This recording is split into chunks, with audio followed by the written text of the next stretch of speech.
Major studios and producers are sitting down today for the first time in 3 months with the Writers Guild of America. It's the first sign of any progress and possibly the first steps on the road to a deal. Jeffrey Brown has the latest on the standoff and the talks for our Arts and Culture series, Canvas. The strike by TV and film writers began before the summer.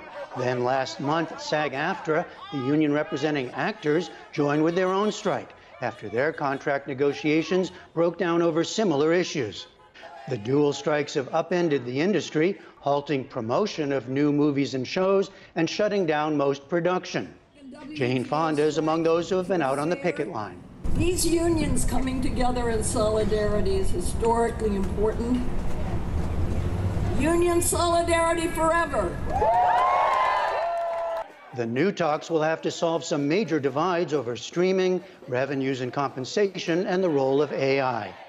We get an update now from Matthew Bellany, entertainment journalist and founding partner of Puck News. He's also the host of the podcast, The Town. Thanks for joining us, Matt. It's worth noting that even before they sit down today, there was new mudslinging, but what brought the writers and producers back to the table?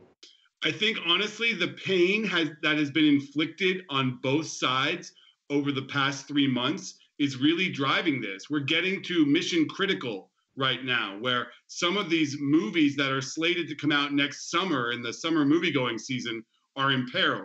The fall television season is basically on life support at this point.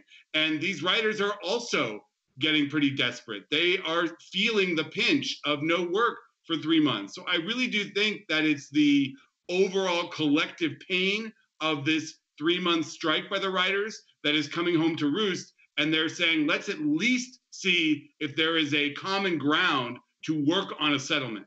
But it's interesting that they're starting with the writers first, nothing with the actors. Where does that stand? And should this be seen perhaps as a new strategy by the producers to go to the writers first? The studio side has gone one by one with these guilds. That has been the strategy from the beginning. They went first to the writers. They couldn't make a deal, so they went on strike. Then they went to the directors. The directors did make a deal and did not strike. Then they went to the actors, and the actors then decided to strike.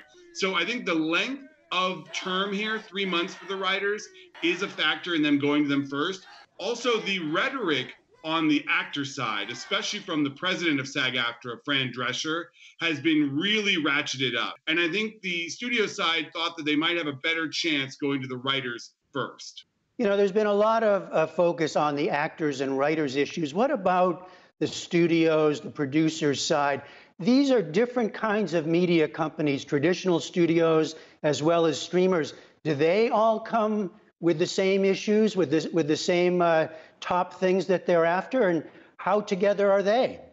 That is a fascinating issue and something that really distinguishes this strike from other labor impasses in Hollywood history, is that the major players on the studio side are companies that are traditional like Disney and Warner Brothers, but they're also companies like Amazon and Apple and Netflix that are tech companies and have very different business interests. They are in selling subscriptions. That is their primary business in Hollywood.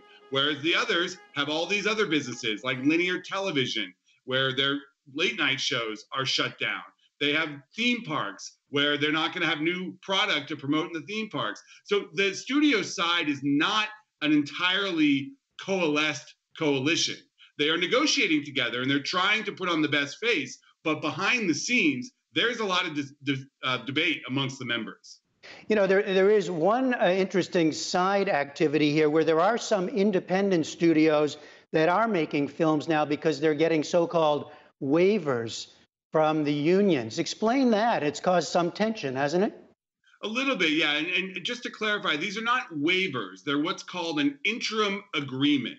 And for certain productions that are not financed or distributed by these struck companies, the major studios and streamers, you can sign an interim agreement, which essentially says, we agree to everything that the Guild is asking for. And that's a lot. That's double-digit rise in wages. That's an agreement to share 2% of all your revenue on the content.